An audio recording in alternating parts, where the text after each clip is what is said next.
মসজিদে 40,000 টাকা দান করলেন ভিক্ষুক শ্রীমতী বেগম।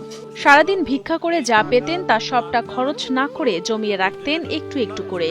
আর ভিক্ষা করে পাওয়া 10-20 টাকার নোট জমিয়ে নগদ 40,000 টাকা মসজিদের উন্নয়ন কাজে দান করে এক অনন্য নজির স্থাপন করলেন তিনি। আমার মা বাবা রুর আত্মা শান্তি হইবার জন্য, 10 বাবার রুর আত্মা শান্তি হইবার জন্য, আমার জন্য আমি এটা আল্লাহর ঘর মসজিদে দান করলাম, আমরা ভবিষ্যতে পাই। কুমিল্লার লাকসাম পৌরসভার নসরতপুর মধ্যপাড়া এলাকার একটি ঝুপড়ি ঘরে বসবাস শ্রীমতী বেগমের। একসময় মানুষের বাড়িতে কাজকর্ম করে জীবিকা নির্বাহ করলেও শারীরিক অসুস্থ ও বার্ধক্যের কারণে বাধ্য হয়ে শুরু করেন ভিক্ষাবৃত্তি।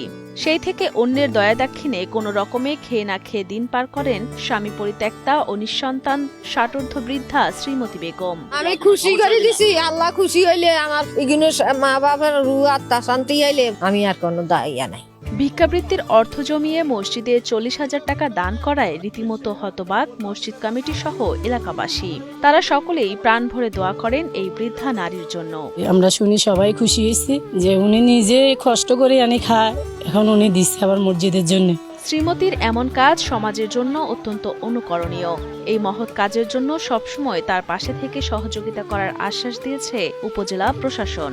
আমরা তার পাশে সবসময় থাকবো এবং তার এই উদারতা আমাদের জন্য একটা শিক্ষণীয় হয়ে থাকবে।